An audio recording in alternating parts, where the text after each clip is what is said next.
Hello dear student, good evening. देखो बच्चों, कल की वीडियो में और कल के लेक्चर में हमने बात की थी आइसोटॉप, आइसोबर्स, आइसोटोन के साथ साथ इलेक्ट्रॉन की खोज माइकल फैराडे ने कैसे कैथोड किरण नलिका का उपयोग करके किया और क्या क्या निष्कर्ष निकाले। यदि हम बात करें कल के रिजल्ट पे कि कैसे माइकल फैराडे ने कैथोड किरण नलिका का उपयोग करके इलेक्ट्रॉनों की खोज की, तो सबसे प्रमुख बात तो यह थी कि कैथोड किरण या कैथोड रेस नेगेटिव पार्टिकल की भांति व्यवहार करती हैं। और क्योंकि आप जानते हैं कि इलेक्ट्रॉन भी एक नेगेटिव चार्जिंग पार्टिकल है, इसलिए कैथोड रेस को इलेक्ट्रॉन की भांति मान लिया गया था। तो देखिए स्टूडेंट, आज के टॉपिक में हम बात करने वाले हैं प्रोटॉन और न्यूट्रॉन की खोज के साथ साथ कैसे इलेक्ट्रॉन का आवेश द्रव्यमान अनुपात ज्ञात किया जाता है या charge mass ratio of electron. तो देखिए स्टूडेंट, इसके लिए सर्वप्रथम ब्रिटिश भौतिक वैज्ञानिक सर जे थॉमसन ने 1897 में कैथोड रे ट्यूब का उपयोग करके सेम कल की तरह उन्होंने भी कैथोड रे ट्यूब ली, लेकिन कैथोड रे ट्यूब में उन्होंने कुछ नए एक्सपेरिमेंट किए। माइकल फैराडे ने तो कैथोड रे ट्यूब में केवल इलेक्ट्रिक फील्ड जनरेट करके कैथोड रेज को इलेक्ट्रॉन की भांति माना था, लेकिन जे थॉमसन ने कैथोड रे ट्यूब में दोनों ही फील्ड जनरेट किए, इलेक्ट्रोमैग्नेटिक फील्ड यानी कि इलेक्ट्रिक फील्ड और मैग्नेटिक फील्ड दोनों जनरेट किए और देखा कि इलेक्ट्रिक और मैग्नेटिक फील्ड लगाने पर एनोड और कैथोड इलेक्ट्रोडों पर क्या प्रभाव पड़ता है, इसी के बारे में हम आज बात करेंगे। तो देखिए स्टूडेंट, का उपयोग करके इलेक्ट्रॉनों के पाथ पर इलेक्ट्रोमैग्नेटिक फील्ड जो कि एक दूसरे के परपेंडिकुलर होते हैं। देखिए स्टूडेंट, यदि मैं इसको आपको समझा देना चाहता हूँ कि यदि इलेक्ट्रिक फील्ड इधर है तो मैग्नेटिक फील्ड इधर होगा, यानी कि एक दूसरे के परपेंडिकुलर हैं। ये इलेक्ट्रिक फील्ड ई को बताएगा और ये मैग्नेटिक फील्ड बी को बताएगा। मैग्नेटिक फील्ड को वेक्टर बी से डिनोट करते हैं और इलेक्ट्रिक फील्ड को वेक्टर ई से डिनोट करते हैं, और ये दोनों ही वेक्टर क्वांटिटीज हैं। आगे यदि बात करें तो उन्होंने लागू करके इस एक्सपेरिमेंट की सहायता से इलेक्ट्रॉन के चार्ज और इलेक्ट्रॉन के मास के बीच रेशियो को मेजर किया। सबसे पहले हम इस डायग्राम को देख लेते हैं। देखिए स्टूडेंट, इस डायग्राम में वही ये जो बाहर की है ट्यूब, ये कांच की बनी हुई है और ये कैथोड रे ट्यूब है। इसके अंदर दो इलेक्ट्रोड हैं, इसमें से छोटे सर्कल से जो दिखाया गया है वो कैथोड है और बड़े सर्कल से जो दिखाया गया है वो एनोड है। एनोड पॉजिटिव चार्जिंग इलेक्ट्रोड होता है और कैथोड नेगेटिव चार्जिंग इलेक्ट्रोड होता है, और इन दोनों को एक हाई वोल्टेज यानी कि बैटरी से जोड़ दिया गया है। आगे यदि हम बात करें तो ये तो इलेक्ट्रिक फील्ड है जहाँ पर ये बैटरी के द्वारा एनोड और कैथोड को जोड़ा गया है। आगे पुनः इन इलेक्ट्रोडों को ये आगे तक जा रहे हैं और इनके बीच ये नॉर्थ पोल और साउथ पोल यानी कि एक मैग्नेट लगाया गया है, यानी कि तभी ये इलेक्ट्रोमैग्नेटिक फील्ड होगा, क्योंकि इसमें इलेक्ट्रिक फील्ड और मैग्नेटिक फील्ड दोनों लगाए गए। और लास्ट में जो रिजल्ट प्राप्त किए गए हैं वो एक स्क्रीन पर प्राप्त किए गए हैं, और ये स्क्रीन फॉस्फोरेसेंस स्क्रीन है। फॉस्फोरेसेंस स्क्रीन मैंने आपको कल भी बताया था कि स्फुरदीप्ति का मतलब कि जब इस पे इमिट होती है लाइट तो ये चमकने लग जाता है। और मैंने आपको एग्जाम्पल भी दिया था पेट्रोल और डीजल का, कि जब रोड पर बरसात के दिनों में पेट्रोल और डीजल गिरते हैं तो लाइट पड़ते ही वो चमकने लग जाते हैं, यही फॉस्फोरेसेंस का एग्जाम्पल होता है। तो देखिए स्टूडेंट, ये एक एक्सपेरिमेंट किया गया और इस सिस्टम से क्या क्या रिजल्ट निकले वो आपको मैं बताऊंगा। पहली तो यह बात की गई कि यदि इस कैथोड रे ट्यूब में केवल इलेक्ट्रिक फील्ड लगाया जाए, मीन्स कि यदि केवल एनोड और कैथोड के द्वारा जोड़ा जाए इन दोनों को, तो जो ये निकलेगी रे वो स्क्रीन पे ए पॉइंट पर प्राप्त की जाएगी। यानी कि केवल इलेक्ट्रिक फील्ड यदि लगाया जाए तो स्क्रीन ए पर वो केवल पॉइंट ए पर दिखेगा। दोबारा यदि हम मैग्नेटिक फील्ड लगाएं, ये देखो ये नॉर्थ पोल और साउथ पोल के बीच इसको गुजारें तो सी पर हमें प्राप्त होगा उसका रिजल्ट। और यदि हम दोनों ही पॉइंट लगाएं, इलेक्ट्रिक फील्ड और मैग्नेटिक फील्ड दोनों ही यदि लगा दें तो ये बी पॉइंट पर रिजल्ट प्राप्त होगा। आगे देखते हैं, ही मैं आपको समझाता हूँ। तो वही यहाँ पे बताया गया है कि केवल विद्युत क्षेत्र की उपस्थिति में यदि केवल इलेक्ट्रिक फील्ड लगाया जाए तो इलेक्ट्रॉन पॉइंट ए पर कैथोड रे से टकराते हैं। और यदि केवल मैग्नेटिक फील्ड लगाया जाए तो मैग्नेटिक फील्ड लगाने पर इलेक्ट्रॉन सी पॉइंट पर टकराते हैं। और यदि दोनों ही फील्ड लगाएं तो इलेक्ट्रॉन कैथोड ट्यूब के फॉस्फोरेसेंस स्क्रीन पर बी पॉइंट पर टकराते हैं।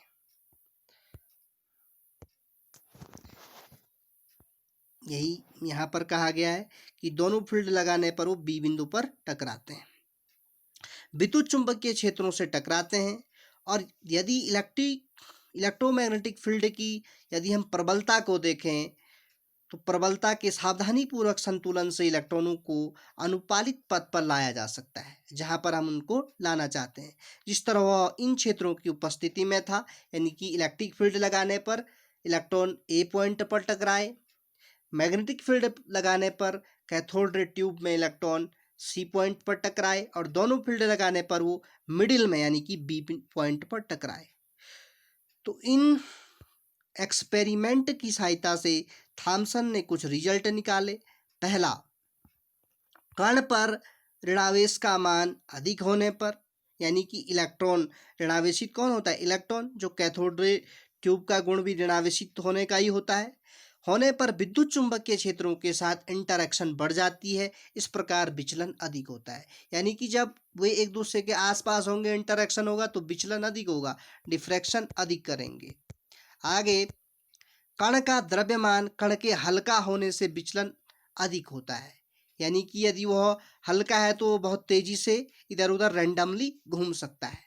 नेक्स्ट, विद्युत अथवा चुंबकीय क्षेत्र की प्रबलता इलेक्ट्रॉनों पर वोल्टता अथवा चुंबकीय क्षेत्र की प्रबलता बढ़ाने से इलेक्ट्रॉन का मूल पथ से विचलन बढ़ जाता है। इस प्रकार हमने पहले कैथोड रे ट्यूब इस प्रकार की बनाई थी और यहाँ पे इलेक्ट्रोड कैथोड, यहाँ पे एनोड लिया था और इनके बीच इनको एक बैटरी से जोड़ दिया जाता था, क्योंकि कैथोड नेगेटिव चार्जिंग है और एनोड पॉजिटिव चार्जिंग है, तो इनसे भी इनका विचलन बढ़ जाता है इनके बीच, इनको बैटरी से जोड़ने पर, जब हम केवल इलेक्ट्रिक फील्ड इनके बीच लगाते हैं।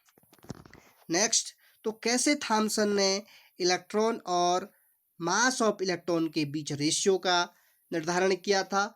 यानी कि इसको E upon m e, m e means mass of electron, E upon m e ratio कहते हैं। यानी कि charge and mass ratio of electron. तो आप जानते हैं कि इलेक्ट्रॉन का आवेश, क्योंकि इलेक्ट्रॉन नेगेटिव चार्जिंग पार्टिकल है, तो -1.6 इंटू 10⁻⁻19 कूलम इस पर चार्ज होता है और इसका मास होता है 9.1 इंटू 10⁻31 किलोग्राम। तो देखिए स्टूडेंट, 9.1 और 1.6 में जब हम भाग देंगे इन दोनों का तो हमें वैल्यू आएगी 1.758820। और यहाँ पर यदि हम इनके 10⁻⁻19 कूलम और 10⁻⁻31 किलोग्राम की बात करें तो भाग देने पर जो 10⁻31 है वो ऊपर जाने पर पॉजिटिव हो जाएगी, यानी कि 10⁻31 किलोग्राम हो जाएगी। और 31 में से 19 को घटाएं तो 12 आएगा। लेकिन यहाँ पे मैंने परसों आपको वैज्ञानिक संकेतन पढ़ाया था, वैज्ञानिक संकेतन के नियम के अनुसार इसकी वैल्यू 10⁻11 कूलम पर किलोग्राम आएगी। आगे हम बात करते हैं प्रोटॉन और न्यूट्रॉन की खोज के बारे में। इसी कैथोड किरण नलिका से किए गए विद्युत विसर्जन से धनावेशित कणों की खोज हुई और धनावेशित कणों को ही कैनाल किरणें कहा जाता है। तो देखिए स्टूडेंट, आप जानते हैं कि यदि हम परमाणु के अपरमाणविक कणों की बात करें तो इलेक्ट्रॉन ऋणावेशित पार्टिकल है जो कि कैथोड किरण की भांति व्यवहार करता है, और प्रोटॉन धनावेशित कण है। तो क्योंकि कैनाल किरणें धनावेशित हैं तो इसलिए हम कह सकते हैं कि प्रोटॉन कैनाल किरणों की भांति व्यवहार करेगा। अब धनावेशित कणों और कैनाल किरणों के गुणधर्मों की बात करते हैं। सबसे पहले कैथोड किरण के विपरीत, विपरीत यानी कि कैथोड किरण नेगेटिव चार्जिंग है तो इसके विपरीत कैनाल किरणें पॉजिटिव चार्जिंग है। तो का द्रव्यमान कैथोड किरण नलिका में उपस्थित गैस की प्रकृति पर निर्भर करता है। कल हमने बात की थी कि कैथोड किरण में जो द्रव्यमान होगा वो गैस की प्रकृति पर निर्भर करेगा, लेकिन कैनाल किरणों के अंदर का जो मास होगा वो गैस की नेचर पर डिपेंड नहीं करेगा। यानी कि ये साधारण धनावेशित गैसीय आयन होते हैं, पॉजिटिव चार्जिंग होते हैं तो ऑब्वियसली ये प्रोटॉन होंगे। नेक्स्ट, कणों के आवेश और द्रव्यमान का अनुपात उस गैस पर निर्भर करता है जिससे उत्पन्न हुए हैं। किस गैस से उत्पन्न हुए हैं उसी के अनुसार इनका आवेश और द्रव्यमान निकाला जाएगा। कुछ धनावेशित कण विद्युत आवेश की मूल इकाई के गुणक होते हैं, यानी कि इसे ही आवेशों का क्वांटीकरण कहते हैं। देखिए स्टूडेंट, इस फॉर्मूले को आप अच्छी तरह से समझ लीजिए, Q = +- Ne।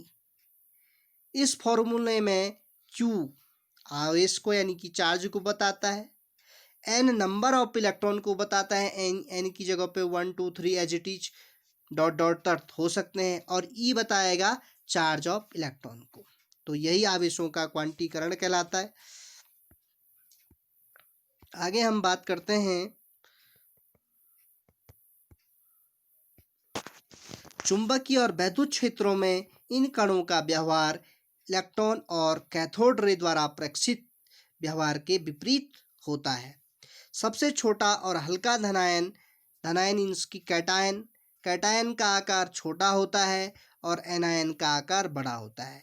क्योंकि एनायन का मतलब है धनायन और कैटायन का मतलब है, कैटायन का मतलब होता है धनायन और एनायन का मतलब होता है ऋणायन। क्योंकि सेम पॉजिटिव चार्ज और नेगेटिव चार्ज की तरह कैटायन इलेक्ट्रॉनों को देता रहेगा तो उसका आकार छोटा हो जाएगा, जबकि एनायन इलेक्ट्रॉन ग्रहण करता रहेगा तो उसका आकार बड़ा हो जाएगा। इसलिए एनायन का आकार बड़ा होता है और कैटायन का आकार छोटा होता है। तो सबसे छोटा और हल्का धनायन हाइड्रोजन से प्राप्त होता है और हाइड्रोजन को ही प्रोटॉन कहा जाता है, यानी कि 1H1, जहाँ पे H हाइड्रोजन को बताता है। देखिए स्टूडेंट, यदि आपने एसिड बेस की थ्योरी पढ़ी हो तो हम ऐसा बोलते हैं कि एसिड वे पदार्थ होते हैं जो जलीय विलयन में H पॉजिटिव आयन देते हैं, या इसी H पॉजिटिव को हम बोलते हैं कि जो प्रोटॉन देते हैं, अर्थात हाइड्रोजन को प्रोटॉन के समान माना जाता है। क्योंकि H positive hydrogen positive ion और प्रोटॉन भी धनावेशित कण है, तो हाइड्रोजन और प्रोटॉन दोनों ही धनावेशित हैं और हल्के हैं, इसलिए हाइड्रोजन को प्रोटॉन के समान माना जाता है।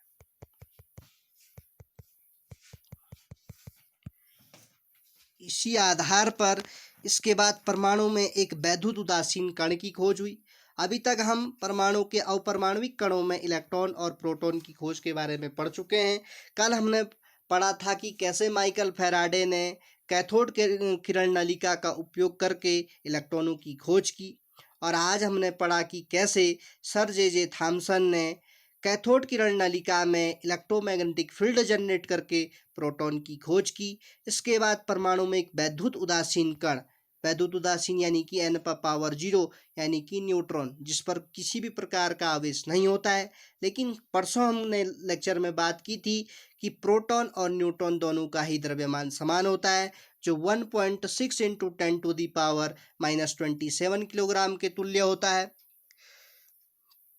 इस कण की खोज 1932 में चैडविक ने की थी, और चैडविक ने बेरिलियम पर, बेरिलियम की पतली पन्नी पर जब अल्फा कणों की बौछार की तो उससे कुछ निष्कर्ष निकले। जब प्रोटॉन के भार से कुछ अधिक भार वाले विद्युत उदासीन कण निर्गमित हुए, उन्होंने इन कणों को ही न्यूट्रॉन कहा और न्यूट्रॉन को n पर पावर 0 से दिखाया जाता है, मीन्स कि इस पर किसी भी प्रकार का आवेश नहीं होता है। तो देखिए स्टूडेंट, आगे के लेक्चर में हम परमाणु के मॉडलों की बात करेंगे। रदरफोर्ड के परमाणु मॉडल से आपको न्यूट्रॉन, इलेक्ट्रॉन और प्रोटॉन और अधिक समझ में आ जाएगा। तो आज आप समझ चुके होंगे कि कैसे सर जे थॉमसन ने 1897 में इलेक्ट्रॉन और मास ऑफ इलेक्ट्रॉन के बीच कैसे रेशियो निकाला और कैसे उन्होंने कैथोड किरण नलिका को और अधिक विस्तृत रूप देके इलेक्ट्रॉन और मास ऑफ इलेक्ट्रॉन के बीच रेशियो निकाला। और उन्होंने प्रोटॉन के कुछ और अधिक गुणधर्म बताए। प्रोटॉन को कैनोल किरणों के समतुल्य माना गया है। यह आपके कॉम्पिटिटिव एग्जाम में भी पूछे जाएंगे कि किस प्रकार की किरणें कैनोल किरणें होंगी, तो प्रोटॉन को कैनोल किरणों के तुल्य माना जाता है। और कल के लेक्चर में हमने बात की है कि इलेक्ट्रॉन को कैथोड किरणों के तुल्य माना जाता है। और इलेक्ट्रॉन के द्रव्यमान का अनुपात कितना होता है, ये भी कॉम्पिटिटिव एग्जाम में पूछा जाएगा और न्यूमेरिकल क्वेश्चन में आपके काम आएगा। इसकी वैल्यू आप याद कर लें, 1.758820 इंटू 10⁻11 कूलाम पर किलोग्राम। तो कल के लेक्चर में हम परमाणु के मॉडलों के बारे में बात करेंगे। धन्यवाद।